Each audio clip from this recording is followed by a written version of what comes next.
Pilot Impetus is about to release in I think like 3 weeks, and I thought it might be fun just to sort of talk about the design behind it a little.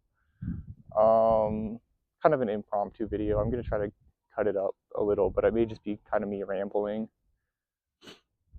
I guess let's just get into it. The sort of like the core principle behind it was that I wanted there's a huge, I don't want to say like slew, but like quantity of like action roguelikes coming out recently. Where some of the mechanics are interesting, but there's just like a roguelite like, stapled to it, and I was really starting to get sick of it. So I wanted to work on something that was still had the same like arcade action, but didn't like lean back so heavily on the roguelike, I guess. Something so it's not like literally something you would find in an arcade, right? But it's sort of that same idea. How a lot of like shmups, especially, used to be designed back then.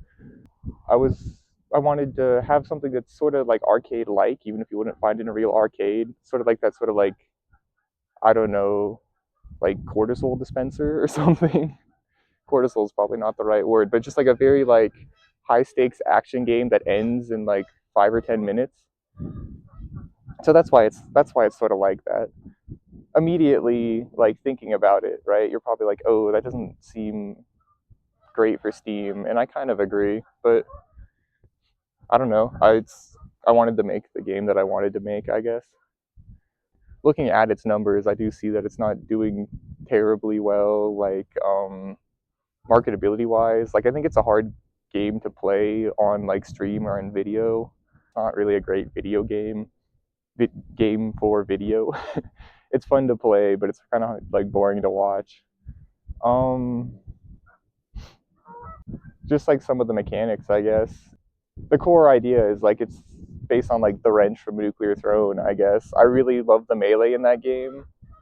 The other weapons are fun too, but I don't know. It's my favorite weapons are crossbow and wrench, and I would struggle to make an engaging experience with a crossbow. I feel like the like super short range of the wrench makes it way more engaging against enemies because you have to close the gap. You have to like put yourself in maximum danger for most enemies to hit them. And then the scoring system is not really similar to implementation, but heavily inspired by the scoring system in Wolfgun's Projections, which is a super cool game you should check out. But that's why there's the three multipliers because I thought it was a fun system. I all the specifics are different, but I also really like that game's focus mode. I guess the specifics aren't that different with the focus mode. That's where impetus comes from. It just lets you play the game infinitely until you get hit, and I basically just took that straight because it's a fun idea. In Wolfgun's game Projections, it's based around like dodging attacks on time. In Impetus, it's based on, I call it clashing. It's more of like stuffing. You hit an enemy right before it's about to attack to like stuff the attack.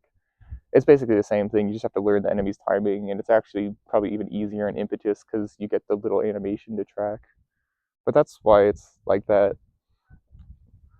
I think I kind of ran into the same problem that Projections did, which is that the game isn't that fun if you're not trying to like at least engage with the score mechanics a little. Like if you play it for pure survival, it's just sort of like okay. I've been trying to make it more fun over the past, well, I mean, over the entire development cycle, but especially the past few weeks on lower difficulties and just playing for survival. But it sort of does feel empty without the pressure to clash there because you can just sort of run at enemies and hit them. I don't think I can really fundamentally address that without fundamentally changing the nature of the game. And I do still think it is enjoyable for survival, but it just sort of shifts the priorities and it like makes the experience a little worse. I don't know. I'm kind of disappointed with it, but I think it's just gonna stay like that. So that's like where the scoring comes from. There's 5 stages. This is, I mean, that's like shmup classic. You have 5 stages in a true last boss. Um, I almost feel like the game might be better with 4 stages, but it's sort of like I already made it, and I don't want to sunk cost it. But when the demo is 3 stages, like I'm not gonna release a full game with 4 stages. Like that's crazy. Even if it has characters, it's just like what? We already played the game. Why am I gonna pay for the game? And I've been working on like tightening up those last couple stages to be like harder but not lethal, engaging. It's pretty hard. The game itself is like 10 minutes long if you're just playing for survival, like front to back. Which is actually about how long it takes to sit on the throne in Nuclear Throne if you're decent at it. But Nuclear Throne definitely is still like much bigger, right? So the scale is a little more like Luftrausers than Nuclear Throne, and I'm fine with that. It's probably gonna boost the refund rate a little that it's so short. But like, what can I do? It's the game that it is. But it's very hard. That's sort of like the balance for that is what I was getting to. Is you're gonna die a lot is the idea anyway. So it's sort of the replay value comes from like trying over and over to actually get to the end. I've actually, as of right now, I don't think I've ever beaten it through. I've beaten all the sections of it, and if you gave me a couple attempts, I bet I could beat it all the way through. But it's like it is a hard game. I'm not going to deny that. All the attacks that just kill you instantly, those were intentional, and I don't plan on taking those out. But like, it does not does not hold your hand, I guess. The art is the art that it is. If I start making videos again, I think it would be fun to make a video on how I do tile sets because I've sort of developed a pretty decent like workflow for tile sets between Plant Placer, which is a game I made a while ago and no one really played, but that had like pretty pretty solid tile placement logic, like art wise, and then some other developments I've made in random games that never released.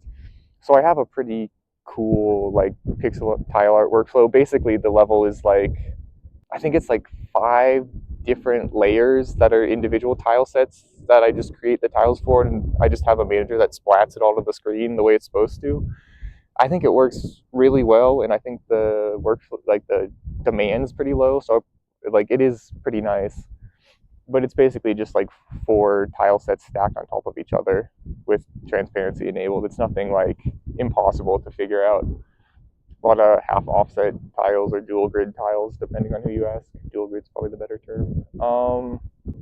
I'm not like I guess just like more generally, I'm not like an incredible artist. I don't pretend to be, but I think the art I make is like fine. Like I'm happy with it, and I think it gets the message across. Like this wasn't a project where I was gonna bring on an artist, and it was a nice opportunity to make some more art, so I did it. I also have been working on the music myself. A lot of it's a little strange, and I think it's gonna turn some people off. But like, there's a volume slider. I wanted to be. I don't want to say I wanted to be different. That sounds like attention seeking, but I wanted it to be like its own thing, right? It would have been. Well, I don't know if it would have been easy, but I could have just done some really safe stuff with the music. But I decided to lead into that like jump style, modern jump style, hard style sort of thing. Uh, don't shoot me for my understanding of electronic genres, please. I just like the music. I guess just like I should probably talk about the reception a little. The reception's been like a little like disappointing, I guess. It's I wasn't really making the game to be terribly profitable, right? Like I was kind of making it for myself, I think. And I don't necessarily regret that, but I do think it's sort of showy.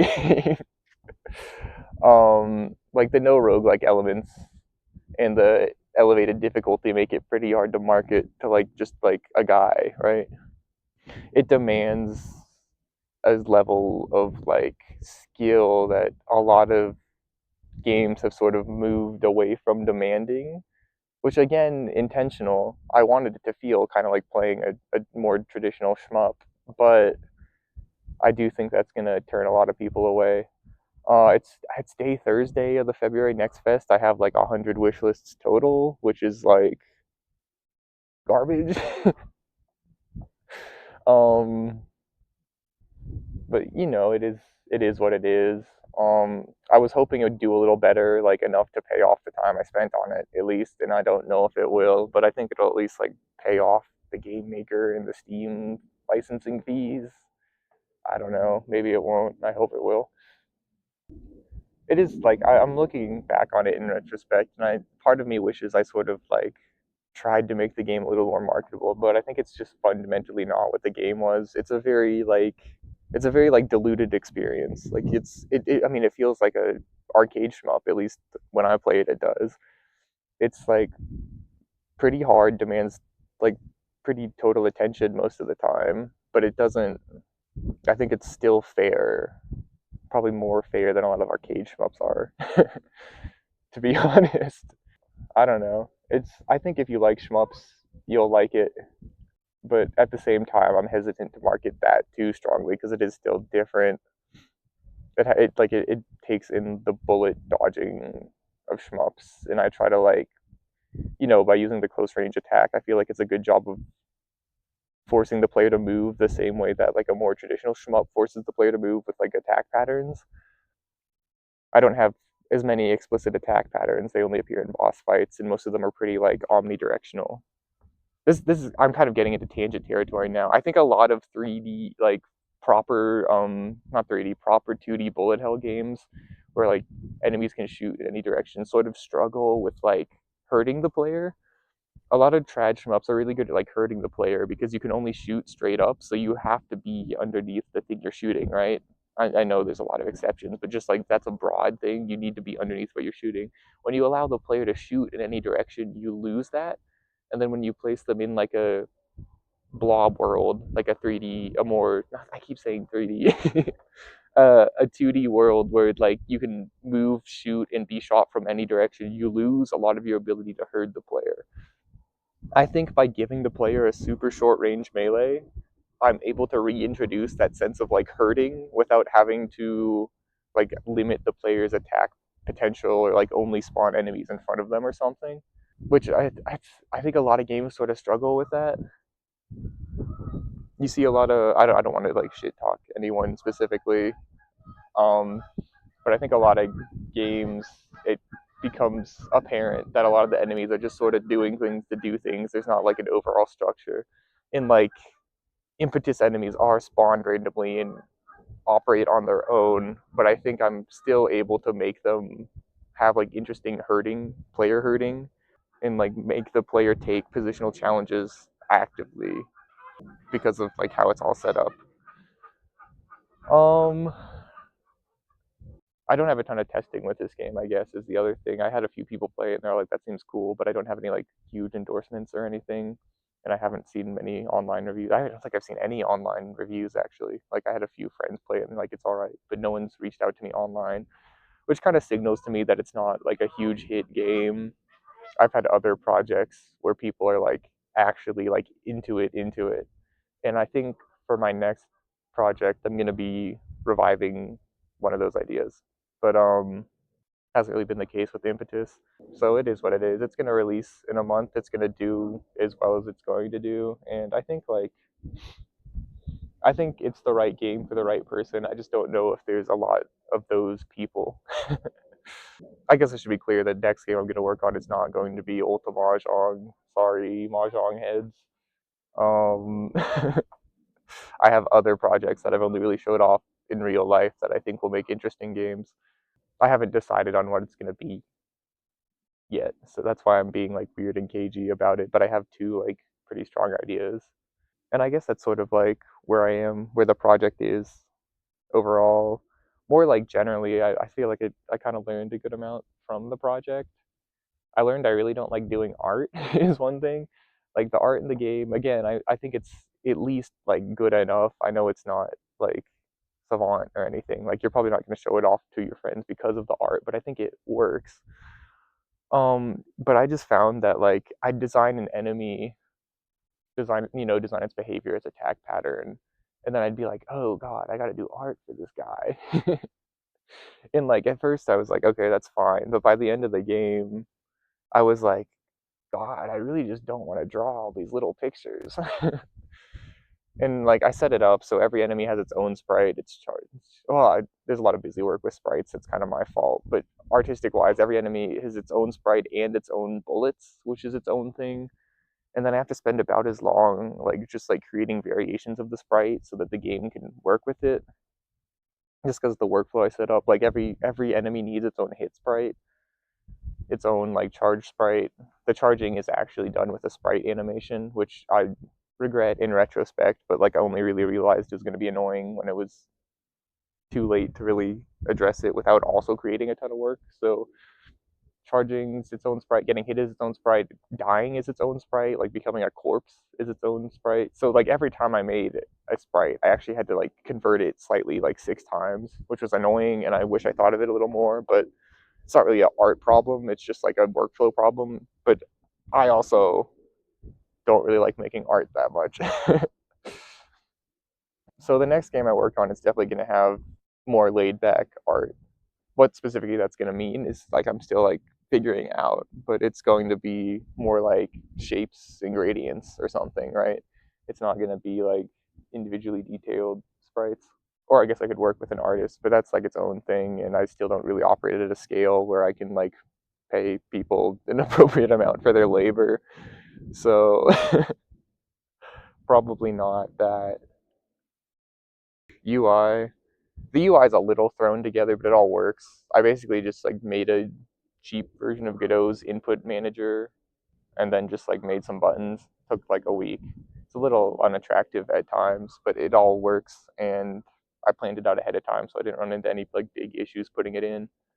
It's not coded well enough that I'd want to distribute it, right? Like distribute the code for other people to work with. But I feel like the product that it creates is perfectly fine. This is like this is my first time using Game Maker, right? Like changing the subject. So a lot of what I did was very just like, I guess let's just do something and see how it goes. It always worked fine. I feel like Game Maker is actually a pretty approachable engine. A lot of it was kind of just like thrown together by someone who didn't know quite what they were doing. And Game Maker has its own problems, right? Every engine has its own capabilities. I don't want to like complain about Game Maker. I feel like that would be better as a different video. But it's fine. I Game Maker, like I would recommend it if you just wanted a engine and were like confused. If you just like it's a decent 2D engine and it's free, like there's no reason to not use it, I don't think. But I think personally I'm gonna be switching back to Godot in the future. It's just like for what I want to do, it's better. I guess like the future of impetus. I'm still like wrapping up the development. It's still not coming out for like 3 weeks, 4 weeks, I guess. Three and change weeks. So I'm still like just like tweaking some of the later levels. I put in most of the Steam support, like Steam Cloud, Steam Stats, Steam Achievements that I'm gonna bother with, I think.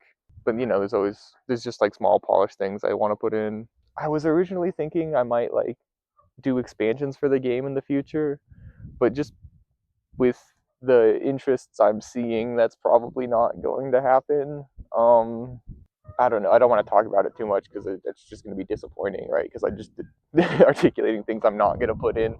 But I'm happy with what it is. I think it's a good game. I think if it interests you, you'll enjoy it.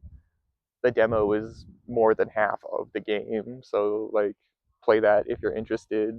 The game's gonna, I think it's gonna be $7 flat when it releases because it's funny, like Nana Hyakuman, Nana Hyakusento, right? Like, I mean, that's the kind of jokes we're making around here, but I feel like it's an appropriate price and it's like a joke. It also, this is sort of like a meta marketing thing, I guess.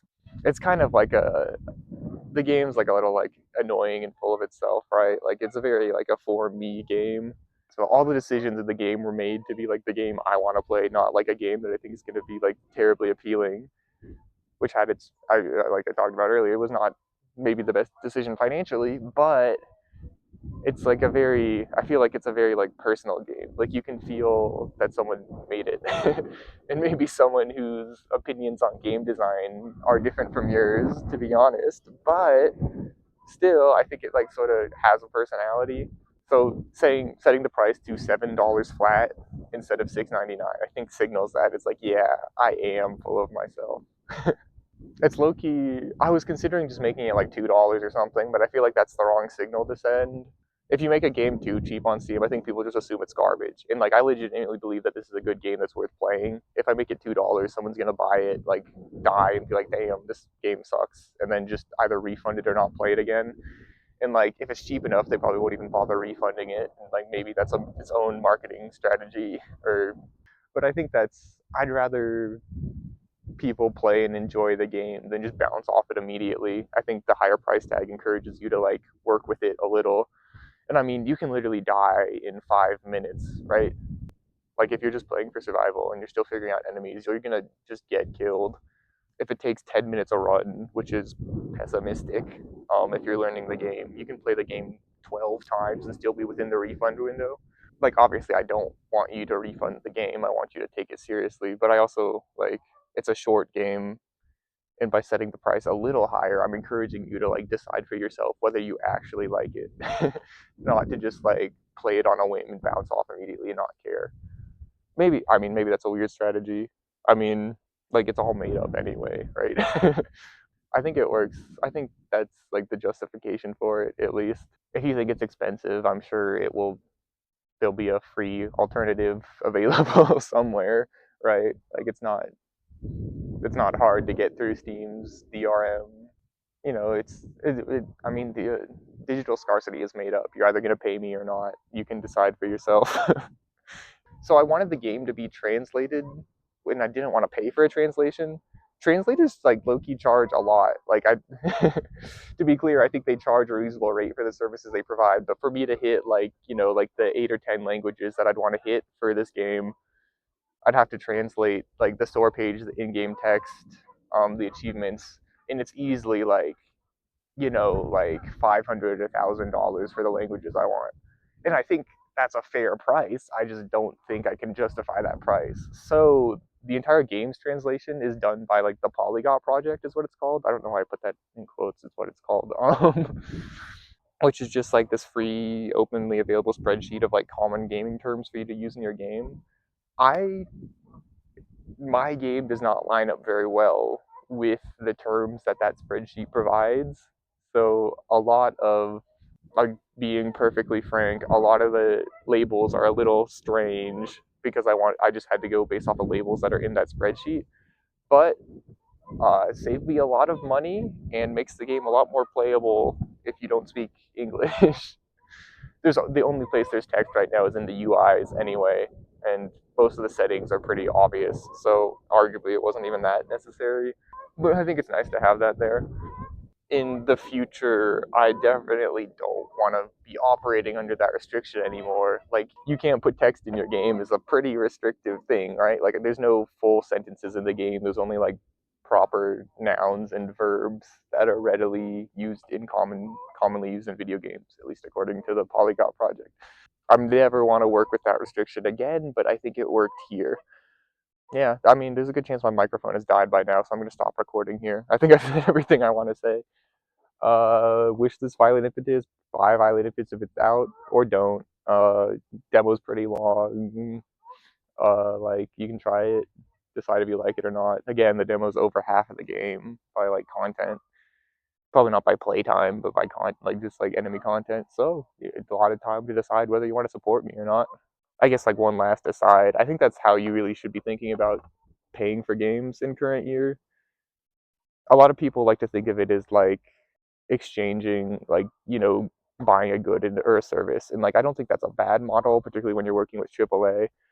But like, when at a personal, I made this game entirely myself. You buy the game, you're supporting my next project, right? Like, you can just not, you can pirate the game. I don't care. But by buying the game, you're like, saying good job. You're telling me you're supporting me for my next project, basically. And I do appreciate it. To be clear, the next project probably won't be that similar. So you're basically just like giving me money in retrospect to not make something that similar. So maybe this isn't even a good metaphor, but like, just, I mean, digital scarcity is a ruse.